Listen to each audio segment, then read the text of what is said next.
अस्सलाम वालेकुम dear students, कैसे हैं आप लोग। उम्मीद करता हूँ बखैर वाफ़ियत हैं। Dear students, finally this is the time कि अब हम अपने कॉन्सेप्ट्स को एक दफ़ा से स्क्रूटनाइज़ कर लें, चेक कर लें कि हमने कितना सीखा है इस चैप्टर को। तो डियर स्टूडेंट्स, अब हम इस चैप्टर के कॉन्सेप्चुअल क्वेश्चंस को एक दफ़ा से पढ़ेंगे और उनके जवाबात देने की कोशिश करेंगे। कॉन्सेप्चुअल क्वेश्चंस मुझे यकीन है कि आपको बहुत सिंपल लगेंगे, क्योंकि अब आपके कॉन्सेप्ट्स बहुत शार्प और बहुत स्ट्रॉन्ग बिल्ड हो चुके हैं। चलिए स्टूडेंट्स, बगैर किसी इंतज़ार के चलते हैं वाइट बोर्ड की तरफ इन तमाम क्वेश्चंस को डिटेल से पढ़ने के लिए। स्टूडेंट्स, ये रहा हमारा इस चैप्टर का पहला कॉन्सेप्चुअल क्वेश्चन। कॉन्सेप्चुअल क्वेश्चंस को डिज़ाइन इस तरह से किया जाता है कि जो कॉन्सेप्ट्स हमने इस चैप्टर में सीखे हैं उन्हें अप्लाई किया जा सके और अपनी अंडरस्टैंडिंग एबिलिटी और थिंकिंग एबिलिटी को इन्हांस किया जा सके। तो स्टूडेंट्स, मैं बहुत ज़्यादा एम्फेसाइज करता हूँ बच्चों पर कि आप कॉन्सेप्चुअल क्वेश्चंस को खुद से सॉल्व करने की कोशिश करें। कॉन्सेप्चुअल क्वेश्चंस और न्यूमेरिकल प्रॉब्लम्स वो पोर्शन होते हैं चैप्टर का जहाँ पर बच्चा अपनी प्रिपरेशन को जज कर सकता है। तो स्टूडेंट्स, हम भी अपनी प्रिपरेशन को जज करेंगे by solving these conceptual questions. पहला सवाल आपके सामने है। Dear students, the question says why two tin cans with string stretched between them could be a better way to communicate merely shouting through the air। Students, merely का मतलब होता है सिर्फ। आप हवा में सिर्फ जो है वो चिल्लाते रहें। इससे बेहतर है कि आप दो टिन कैन्स लें और उनके दरमियान एक स्ट्रिंग कनेक्ट करें और उसमें बात कर लें। स्टूडेंट्स, यानी कि अगर मैं एक टिन कैन इधर रखूं और बीच में एक लॉन्ग स्ट्रिंग, यानी इतनी लॉन्ग के जहाँ पर सिर्फ मेरी आवाज़ ना जा सके या मुश्किल से जा सके, इतनी लंबी स्ट्रिंग के साथ दूसरे एंड पर फिर से एक टिन कैन कनेक्ट कर दूं। तो स्टूडेंट्स, अगर मैं इस तरफ खड़ा होकर कुछ भी बोलूँगा तो वो साउंड ईजीली ट्रांसफ़र हो जाएगी दूसरे एंड पर खड़े हुए ऑब्जर्वर तक। नाउ क्वेश्चन है स्टूडेंट्स, हाउ, कैसे। और ना सिर्फ ट्रांसफ़र होगी बल्कि it could be a better वे, बेहतर अंदाज में ट्रांसफ़र होगी। स्टूडेंट्स, क्यों? याद कीजिए, हमने स्पीड ऑफ साउंड के लिए चंद बातें कही थी। हमने कहा था कि स्पीड ऑफ साउंड सॉलिड्स में, स्पीड ऑफ साउंड लिक्विड्स में और स्पीड ऑफ साउंड गैसेस में कैसे रिलेट करती है। सबसे ज़्यादा सॉलिड्स में होती है, फिर लिक्विड्स में और लीस्ट गैसेस में होती है।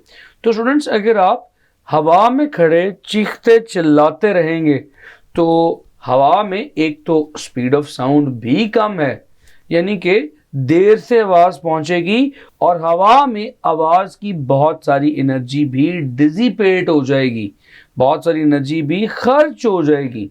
सो स्टूडेंट्स, हवा के थ्रू एनर्जी को या साउंड को ट्रांसफ़र करवाना is not a good idea.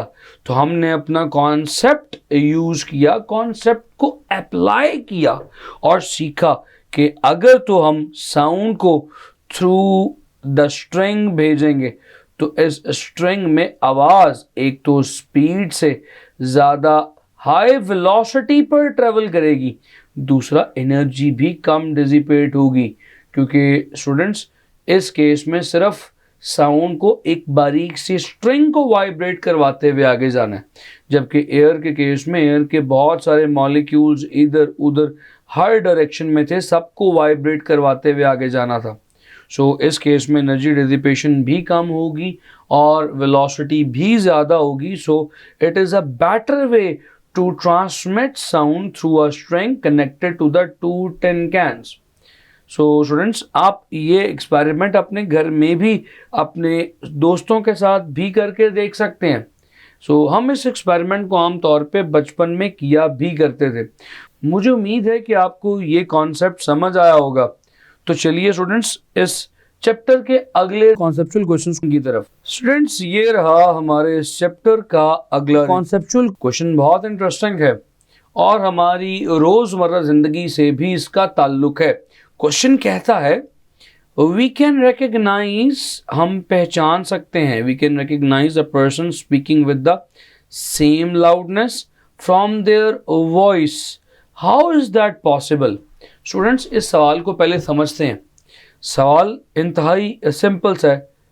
हम अगर किसी शख्स का चेहरा ना देख रहे हों, हम फिर भी आवाज़ से पहचान जाते हैं ये कौन है। फॉर एग्ज़ाम्पल, अगर हमें कभी कॉल आए तो हम कॉल पिक करते ही पहचान लेंगे कि ये हमारा दोस्त है, हमारा भाई है, या हमारे फादर हैं, या कौन है। स्टूडेंट्स, हत्ता कि अगर लाउडनेस भी सेम हो तो भी हम इजीली रिकग्नाइज कर लेते हैं कि आखिर ये साउंड कहाँ से प्रोड्यूस हो रही है, इस साउंड का सोर्स कौन है, बात करने वाला शख्स आखिर कौन है, हम फौरन रिकग्नाइज कर लेते हैं। आखिर क्या रीज़न है? स्टूडेंट्स, इसकी रीज़न छुपी है उस डेफिनेशन में जिस डेफिनेशन को आपने पढ़ा था under the heading of quality of sound. Students, आपको याद है क्वालिटी ऑफ साउंड क्या होती है? आपने क्वालिटी ऑफ साउंड डिफाइन किया था, the characteristic of sound by which you can distinguish between the two sounds of same loudness and frequency।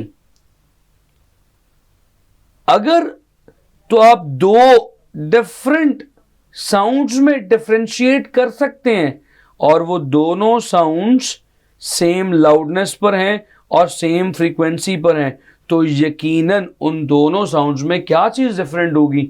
उन दोनों साउंड्स में स्टूडेंट्स क्वालिटी का डिफरेंस होगा।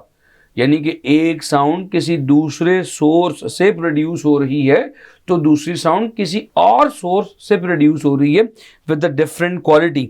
चलिए इस क्वालिटी के कॉन्सेप्ट को समझने के लिए थोड़ा सा और आगे चलते हैं, एक वेव ड्रॉ करते हैं। स्टूडेंट्स, ये वेव आप अपने सामने देख रहे हैं। इस वेव का लेट से एम्पलीट्यूड है x, इसका एम्पलीट्यूड या मैक्सिमम फासला from the mean position x है। स्टूडेंट्स, हमारे पास एक और वेव भी है, इस वेव का भी एम्पलीट्यूड और वेवलेंथ और फ्रीक्वेंसी पिछली वेव ही के बराबर है। आप देख सकते हैं इसका एम्पलीट्यूड भी x है। लेकिन स्टूडेंट्स, ये दोनों साउंड्स सुनने में मुख्तलिफ होंगी क्योंकि इन दोनों साउंड्स की क्वालिटी डिफरेंट है। आप देख सकते हैं ये वेव दिखने में भी डिफरेंट है, लिहाजा अपने साउंड फॉर्म की वजह से, वेव फॉर्म की वजह से सुनने में भी मुख्तलिफ होगी। अगर आप नीचे वाली वेव को देखें, ये दिखने में मुख्तलिफ है, इसका वेव फॉर्म डिफरेंट है, तो लिहाजा स्टूडेंट्स ये सुनने में भी मुख्तलिफ होगी। इनकी मुख्तलिफ सेंसेशन हमारे कान पे प्रोड्यूस होगी और हमारा कान फ़ौरन पहचान लेगा कि एक साउंड फॉर एग्जांपल हमारे फादर की है और दूसरी साउंड हमारे किसी दोस्त या भाई की है, हम फ़ौरन से रिकग्नाइज कर लेंगे। Students, we can recognise this because of the quality of sound. मुझे उम्मीद है कि ये सवाल आपको समझ आया होगा। अब कॉन्सेप्ट की बुनियाद पर आप इस सवाल को समझ चुके हैं। तो स्टूडेंट्स, चलिए इससे एक अगले क्वेश्चन की तरफ। तो डियर स्टूडेंट्स, ये रहा हमारा इस चैप्टर का थर्ड कॉन्सेप्चुअल क्वेश्चन। क्वेश्चन बहुत सिंपल है। जब मैं इस क्वेश्चन की स्टेटमेंट को पढ़ूंगा तो आपको याद आ जाएगा कि इस कॉन्सेप्ट को हम पहले भी एक दफ़ा से पढ़ चुके हैं। Students, statement of the question is, you can listen to your friend. आप सुन सकते हैं around a corner. आप अपने दोस्त को किसी कॉर्नर पर खड़े सुन सकते हैं, but you cannot watch him or her. आप अपने दोस्त को किसी कॉर्नर पर खड़े सुन तो सकते हैं मगर देख नहीं सकते। स्टूडेंट्स, इसका मतलब क्या है? चलें क्वेश्चन को थोड़ा सा ज़रा आसान अल्फाज में समझते हैं। इमेजिन कर लीजिए कि ये एक वॉल है और इस वॉल के एक तरफ आप खड़े हैं, यहाँ पर लेट्स से स्टूडेंट्स आप मौजूद हैं और यहाँ पर इस कॉर्नर पर आपका दोस्त मौजूद है। जब दोस्त कुछ कहेगा, वो कुछ बोलेगा तो उसकी साउंड आप तक आ जाएगी, आप सुन लेंगे उसे, लेकिन आप उसे देख नहीं सकते। Students, why? यहां पर कॉन्सेप्ट आता है डायफ्रैक्शन का। स्टूडेंट्स यहां पर the main reason is diffraction. हम इस बात को पढ़ चुके हैं कि डायफ्रैक्शन की कंडीशन है। स्टूडेंट्स रिकॉल कीजिए, क्या है डायफ्रैक्शन की कंडीशन? स्टूडेंट्स डायफ्रैक्शन की कंडीशन है कि the size of obstacle should be comparable with the size of wavelength of wave. कि जो ऑब्स्टेकल है, जो रुकावट है, उसका साइज वेवलेंथ ऑफ वेव के तकरीबन करीब करीब होना चाहिए। या मैं यूं कहूं कि जो ऑब्स्टेकल है वो तकरीबन वेवलेंथ से भी छोटी हो। तो इसी बात को लिखते हैं, size of obstacle should be even smaller than the wavelength of the wave, तो डायफ्रैक्शन का फिनोमेना होगा। तो students the wavelength of the sound is greater. तो साउंड के केस में यहां से जब आवाज टकराएगी तो टकरा कर बेंड हो जाएगी। डायफ्रैक्शन का अमल बहुत ज्यादा डोमिनेंट होगा for the case of sound. Sound diffract हो सकती है इतने बड़े ऑब्स्टेकल से भी। लेकिन स्टूडेंट्स हम लाइट की बात करें तो लाइट की वेवलेंथ बहुत कम होती है। So wavelength of light is in the order of 10⁻⁻⁹ meters.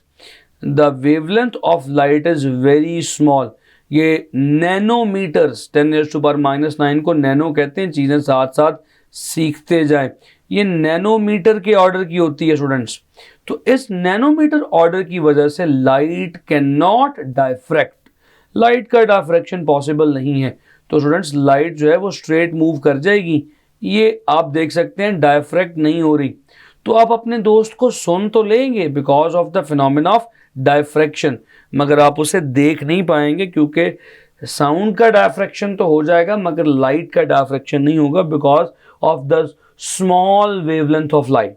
Students यहाँ पर भी कॉन्सेप्ट ऑफ डायफ्रैक्शन ने हमारा मसला हल कर दिया। हमें सवाल का जवाब मिल चुका है। मुझे उम्मीद है कि ये सवाल भी आपको समझ आ चुका होगा। तो स्टूडेंट्स चलिए इस चैप्टर के अगले कॉन्सेप्चुअल क्वेश्चन की तरफ। स्टूडेंट्स ये रहा हमारा इस चैप्टर का 4th कॉन्सेप्चुअल क्वेश्चन।